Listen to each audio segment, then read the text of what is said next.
everything, this is what matters for Intel, and therefore this is what Intel's going to do, right? Does that help? No, that makes sense. That there's that theme that there's being there for the ecosystem, being more open, being more collaborative and involved, and being in it for sort of the industry, of being in it for everyone, the industry as a whole, not just for themselves. That makes a lot of sense, and we've definitely heard those kind of themes from some other folks.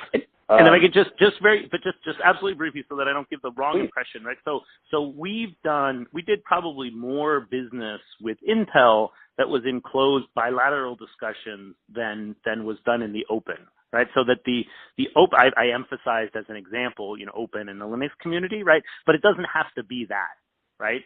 That it's just supportive of the ecosystem, whether it's done in NDA types of context or in open context. That's in some ways secondary. The important thing is that they are seen and their actual actions are supportive of the ecosystem, right? I just want to make that clear. Like, we're not saying, hey, Intel needs to do everything in the open and Intel needs to coordinate everything. It's just, the answers are clearer that way. The examples are clear. Right. It can be one-on-one, or it can be, it can be private, but they need to be out there having all these discussions with. Exactly. And then what the world has just found is that it's just easier to do it all in the open altogether rather than having 20 bilateral discussions. But Intel understands that just as well as everybody else. Right. I just wanted to make sure that you guys understand that it doesn't all have to be kumbaya open. The world's found that's more efficient, but hey, if they don't want to do it that way, I have in my experience just as many closed door ecosystem interactions as I do open door ones. And so I'm talking about, ecosystem interactions of both types. Yep. No, that makes sense. And I appreciate that clarification, because we've heard similar. There's some aspects of it being total open community, open out there is great, but also realistically, sometimes you can't do that, but then make sure you have all the meetings you need to have with all the people to get the word out there. Okay. Exactly.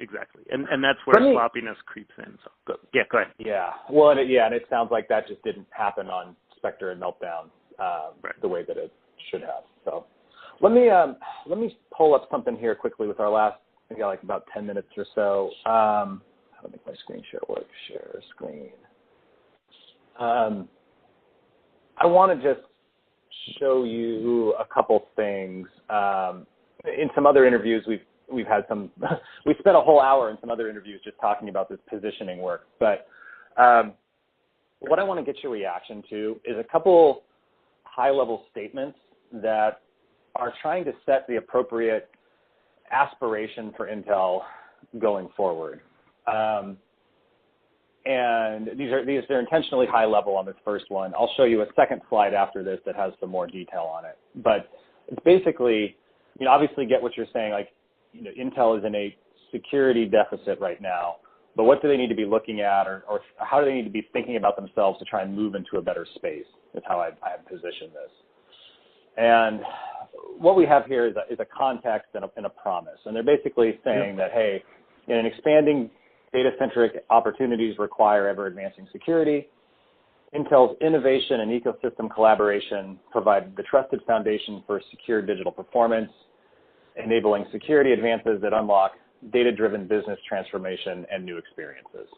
So that's a promise they're thinking about trying to aspire to in the marketplace. And I guess, big picture, does this concept seem like the right direction to you, or is it off base in some way for them?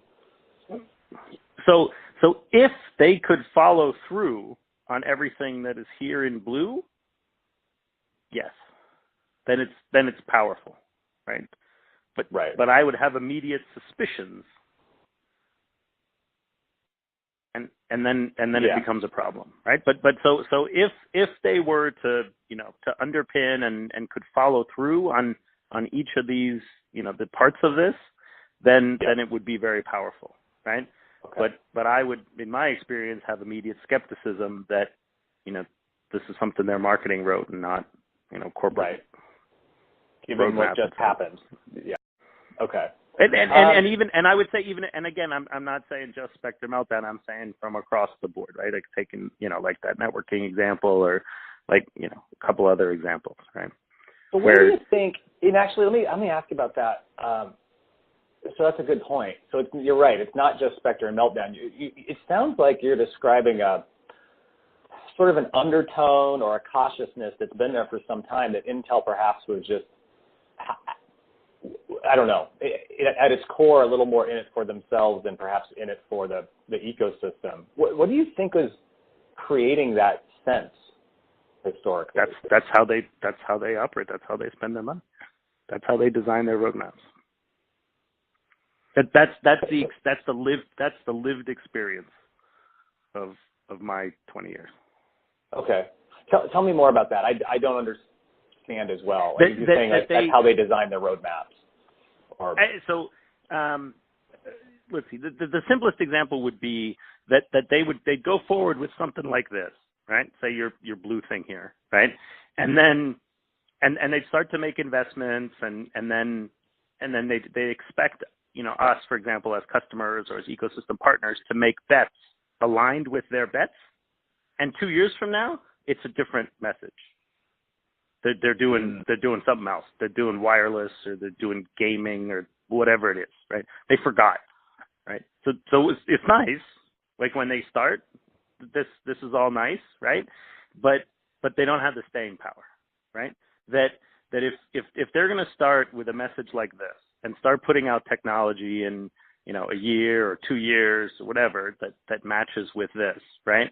And then that means we're going to put out products, say from today, 3 years from today or 4 years from today, right? And then I'm going to have those products in the field for, let's just say 10 years, right? To be kind of safe, right?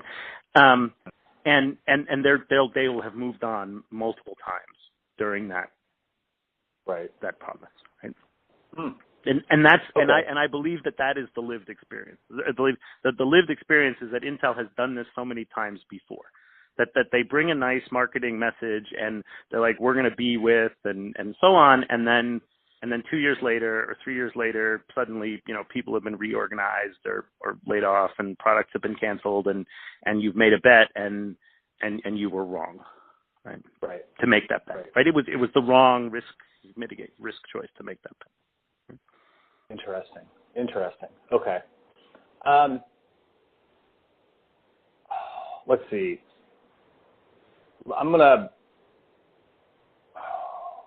There's too many good things to talk about. Yes. And again, on Thanksgiving rain. For all this. No. It's interesting. It's a really interesting. So it's there's not a ton of folks out there that have worked that closely with Intel. GLG had to work hard to find you. Oh, okay. All right. Well, a lot of Intel is big and they're out there, but not a lot of people work directly with them, right? Got it. So your perspective here is very interesting, because I feel like we've heard echoes of it in other interviews, but not as specifically as what you're getting to. And I think it's a tremendous insight you're bringing up around sort of the roadmap churn, and they're doing this now, and then it's something else, and then it's a different thing, and it sounds like they kind of keep thrashing their partners, like, okay, the past 18, 24 months, you got us all excited about this thing and expected us to be building product and roadmap around it. Oh, and now you're doing something different. There's a new shiny object in the room, and now we're supposed to pivot with you over here. Correct. Correct. Yeah, I can see that. Anyway, we can always get more time. Hopefully you're enjoying this conversation. If we want to grab a little more time, you wouldn't mind. Yeah, we can. We can, absolutely, sure. Okay, cool. I'm bringing up it's a denser slide on this next thing. It's basically for that that stuff that was in that blue box promise, the things that they're thinking about focusing on to try and help bring them to life, and obviously understanding they're not here now, but if they could do more around product assurance, showing that they have ongoing commitment to product assurance, that would be good. Yeah. That they're gonna. So this is good. these are the sorry to